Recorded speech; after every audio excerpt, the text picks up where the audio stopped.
Okay students, हम लोग लगभग केवल 80 क्वेश्चन डिस्कस कर चुके हैं। उसी सीरीज़ को हम लोग आगे बढ़ा रहे हैं।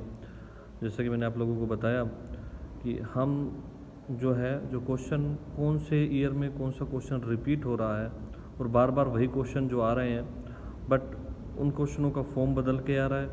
क्वेश्चन वही है बट उसमें थोड़ा सा डिफरेंस है। डिफरेंस क्या है? कुछ चीज़ें जो आंसर देके जो जो चीज़ें हम लोग आंसर में लिख रहे थे उसको उसने क्वेश्चन बना के कुछ और बातें पूछ ली गई हैं। बट हमारा कॉन्सेप्ट अगर क्लियर है और उससे रेलेवेंट जो सारी बातें हम लोग जानते हैं तो उससे हमें दिक्कत नहीं आएगी। तो उसी तरीके से हम लोग नेक्स्ट क्वेश्चन करते हैं।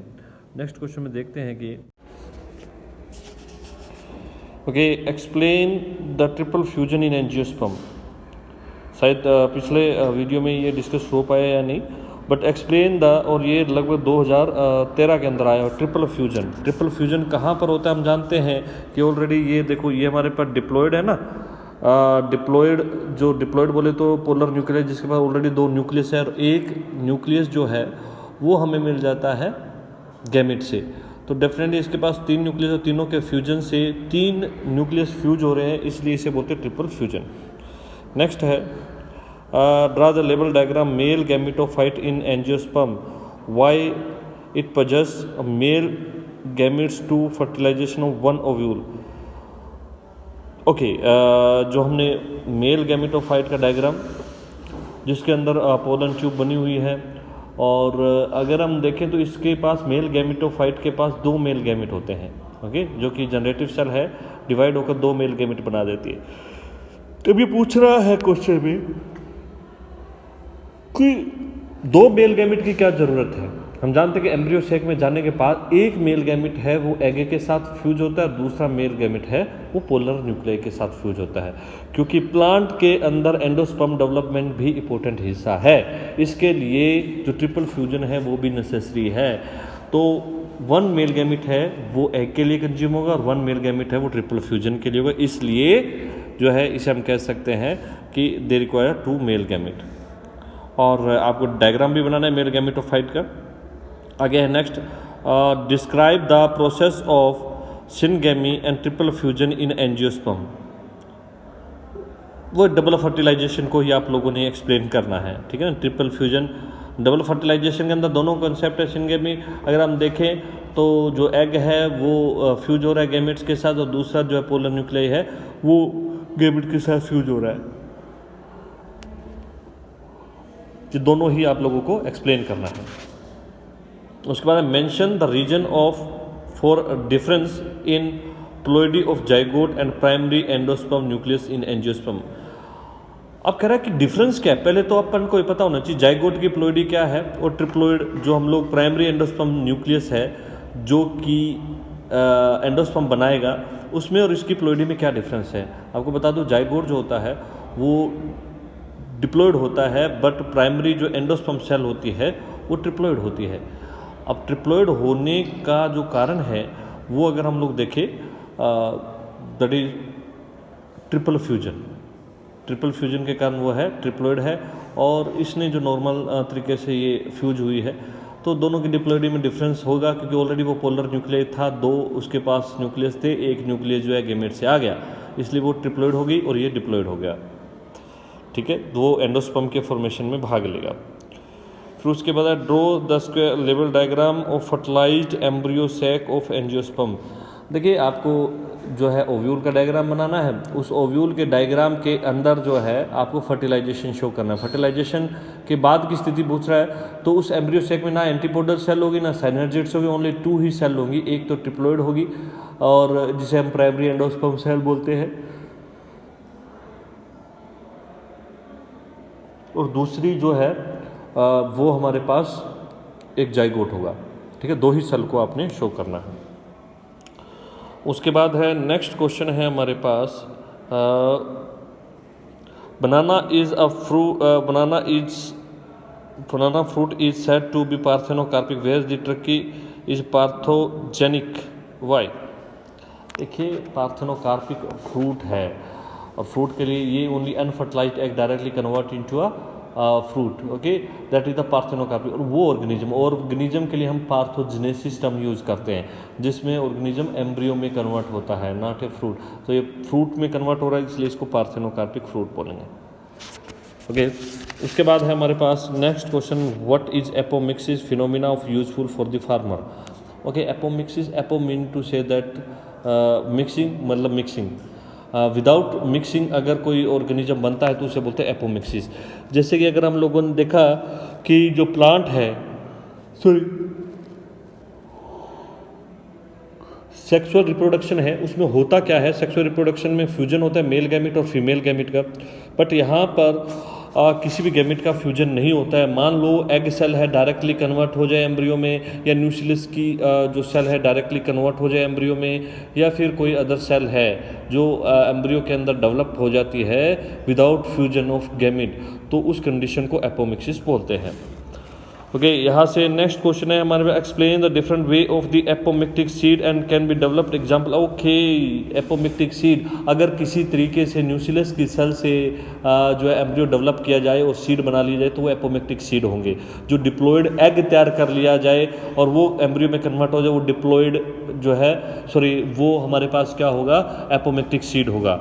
अब जो है ऐसा अगर स्थिति में होता है, डेवलप हो जाते हैं, तो फार्मर के लिए बहुत हेल्पफुल रहता है, और इसमें जो है डिज़ायर क्वालिटी के प्लांट जो है बहुत ज़्यादा मात्रा के अंदर बनाए जा सकते हैं, ठीक है। और अगर हम देखें तो ये 3 प्रकार की हो सकती है, एडवेंटिव एम्ब्रियोनी हो सकती है, एपोस्पोरी हो सकती है, और पार्थेनोजेनेसिस, पार्थेनोकार्पी हो सकती है। ये डिस्कस कर चुके हैं, okay. Different way to can seed develop, जैसे मैंने आप लोगों को बताया कि कोई भी तरीका हो सकता है। वो वेज कौन से हो सकते हैं, वो वे जो है वो न्यूक्लियस की सेल से हैं, या एग सेल को डायरेक्टली कन्वर्ट किया जा सकता है उसके अंदर, एम्ब्रियो के अंदर। फिर है हमारे पास next question, why are some seed of citrus refer to the polyembryonic seed and how they are formed. अगर आप जो है संतरा है उसके सीड को स्क्वीज करोगे और उसके अंदर देखोगे बहुत सारे एम्ब्रियो निकल रहे हैं, और वो जो एम्ब्रियो हैं उसे बोलते हैं पॉली एम्ब्रियोनिक कंडीशन, यानी उसमें एक एम्ब्रियो नहीं होगा, काफ़ी सारे एम्ब्रियो होंगे। इसका कारण क्या रहा होगा, कैसे फॉर्म हो गए हैं, उसमें एक कारण सीधा यही रहा है कि जो एम्ब्रियो है वो न्यूक्लियस सेल से डेवलप हुए हैं, ना कि एग सेल या जाइगोट से डेवलप हुए हैं। जाइगोट से हो सकता है डेवलप हुआ, पर अदर एम्ब्रियो जो हैं, बहुत सारे एम्ब्रियो हैं, क्योंकि जाइगोट से तो एक ही एम्ब्रियो डेवलप हो सकता है, बाकी के जो एम्ब्रियो हैं वो जो न्यूक्लियस सेल है या अदर एम्ब्रियो सेक सेल है उससे डेवलप होते हैं। Fertilization is essential for the production of the seed, but in some angiosperm seed develop without fertilization, okay. बहुत सारे कहते हैं कि फर्टिलाइजेशन ज़रूरी है, फर्टिलाइजेशन नहीं होगा तो सीड नहीं बनेगा, सीड नहीं बनेगा तो प्लांट कैसे बनेगा।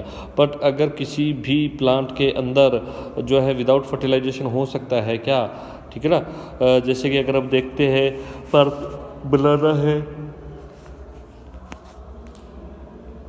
बनाना है, ठीक है, जो फर्टिलाइजेशन जो है शो करता है, फर्टिलाइजेशन शो नहीं करता है, और उसको जो है वेजिटेटिव रिप्रोडक्शन से अपनी जनरेशन को बढ़ाता है। Angiosperm produce a seed without, देखिए अगर सीड प्रोड्यूस करने हैं तो उसे बोलते हैं एपोमिक्टिक सीड, ठीक है ना। विदाउट फर्टिलाइजेशन तो that is not possible, but अगर किसी प्रकार से एग से या किसी न्यूक्लियस सेल से कोई डेवलप भी कर लिया जाता है तो उसे एपोमिक्टिक सीड बोलेंगे। Next question, explain 2 ways which are developed of the fertilization, 2 ways by which seed develop without fertilization। मैंने बताया ना, एपी एम्ब्रियोनी हो सकता है, एपिस्पोरी हो सकता है। Apo embryony whenever nucleus cell also take part in the formation of the seed, और अदरवाइज जो है एपिस्पोरी अगर कोई अदर सेल, साइनोगेट्स या जो सेल्स है वो अगर ये हो तो उसमें सेट हो सकता है। फिर उसके बाद जो नेक्स्ट क्वेश्चन है, pollen grain of angiosperm at the time of dehiscence from anther could be 2 celled or 3 celled, explain how say the placed within the pollen grain when they are shed at the 2 cell stage, ठीक है। कहता है कि हम जानते हैं कि जो सेल होती हैं वो कितनी होती हैं। जैसे मेल गैमेटोफाइट के पास हमने देखा कि 2 सेल होते हैं, 2 जनरेटिव सेल होते हैं, तो जो वेजिटेटिव सेल और ये कब होता है, जब वो पोलन ग्रेन है वो स्टिग्मा पर पहुंच जाता है। बट अगर किसी कंडीशन में ये पहले ही हो जाता है तो हमारे पास क्या कहलाता है, अगर इस कंडीशन में पहले हो जाता है तो वो कंडीशन हमारे पास क्या कहलाएगी, कहीं पर भी अगर ये हो जाता है तो वो 3 सेल स्टेज कहलाएगी। और नॉर्मली क्या है, 2 सेल स्टेज के अंदर ही होता है। जो 70% प्लांट होते हैं उनमें 2 सेल स्टेज में ही पोलन ग्रेन जो है वहाँ से निकलता है। और बट कुछ प्लांट होते हैं, उन प्लांट के अंदर जो है जो फॉर्मेशन तीसरी सेल या जो 3 सेल स्टेज है वो होनी थी, बाद में स्टिग्मा पर पहुँच के वो पहले से ही हो जाती है और वो रिलीज होते हैं 3 सेल स्टेज के अंदर। ठीक है, इस तरीके से हम लोगों ने देखा कि ये जो हमारे पास क्वेश्चन है, फिर उसी को आगे की तरफ बात करेंगे। तो हमारे पास 3 मार्क्स के क्वेश्चन आते हैं। 3 मार्क्स के क्वेश्चनों में आप लोगों को एक चीज़ और ध्यान में देखनी है। 3 मार्क्स क्वेश्चन वो ये है कि पहले 2 मार्क्स के क्वेश्चन में अगर कोई डायग्राम आता था, ओनली डायग्राम बना दिया, ठीक है। बट 3 मार्क्स के क्वेश्चन में आपको डायग्राम के साथ जो है वो एक्सप्लेन भी करना होगा, उस प्रोसेस को भी देखना होगा। जैसे हमारे पास draw the diagram of the male gametophyte of angiosperm लेवल any 4 parts why the pollen जो है, पहले तो आपको डायग्राम बनाना मेल गैमेटोफाइट ऑफ एंजियोस्पर्म, जो पूरा डायग्राम लेवल एनी 4 पार्ट्स कौन से हो सकते हैं, जो इसके अंदर जो मेल गैमिट हैं या फिर जो ट्यूब है या उन हिस्सों को आप लोगों ने बताना है। Why the sporopollenin consider as most resistant organic material. अब स्पोरोपोलिन के बारे में पहले भी बता चुका हूँ मैं आप लोगों को कि ये नॉन बायोडिग्रेडेबल्स होती हैं, इतना आसानी के साथ उसको एंजाइम जो है डिग्रेड नहीं कर पाती हैं, इसीलिए ये एज ए फॉसिल्स भी बहुत जो हज़ारों सालों तक ये मिल सकती हैं। ओके, फिर उसके बाद है why the anther cold डाइथिकस describe the structure of the microsporangium. देखो इसमें आपको टीएस ऑफ एंथर का डायग्राम जो बनाया हुआ है, जो मैं पहले स्टार्टिंग में ही चैप्टर के स्टार्टिंग में पहला ही क्वेश्चन बनता है, तो वो डायग्राम आप लोगों को बनाना है। अब एंथर जो है वो डाइथिकस इसलिए बोलते हैं कि जो बाइलोब स्ट्रक्चर होती है और एक लोब के अंदर 2 थिका 2 चैम्बर होते हैं, इसलिए इसको डाइथिकस बोलते हैं।